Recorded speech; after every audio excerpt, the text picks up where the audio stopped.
Leonardo Dicaprio's acting was a joke in the past, but I believe that this role shows how great he really is. And after taking on this hardcore role of all the pain and suffering which he showed that he had to go through his character Hugh Glass, he has really something to prove here. And Tom Hardy as John Fitzgerald. Holy cow! This is probably the most evil villain that I have ever seen since Bill the Butcher in Gangs of New York. And reciting one of the best lines from the movie. "Yeah, I found God. He turns out to be nothing but a squirrel." So evil, but so doggone good at playing this role. And the whole environment and atmosphere in this movie, it's just stunning. You could tell that there was no special effects lighting or it was done in a studio because they were actually out on location and it was all perfectly natural and organic. That's what I love. I'm just one of those people who's just gotten sick and tired of CGI and in-studio shooting these days. And I cannot imagine how much the director and his team were under pressure to try to get all those beautiful shots done quickly. Because everyone knows how fast the sun rises and the sun sets each day, so they had to scramble to get those perfect shots in this film. And the Native American tribes in this movie were used really well too.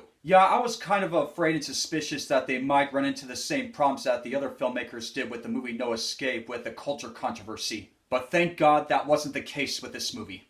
So the story goes that these American explorers back in the late 19th century are going on a trek through the American wilderness. One of them, Hugh Glass, played by Leonardo Dicaprio, suddenly gets separated from them and gets attacked by a bear.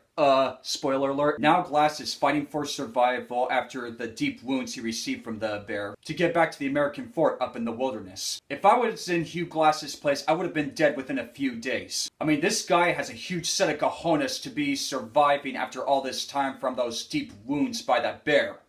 And after all this build-up, after all the pain and suffering, I just love to see how it turns out in the end. And it's really satisfying. And if you like more details, you should go check it out for yourself. I highly recommend it. The Revenant was hardcore, it was emotional, it was kind of funny in a few parts, but it's probably one of the best films I have ever seen this past year. So I will give The Revenant a 9 out of 10.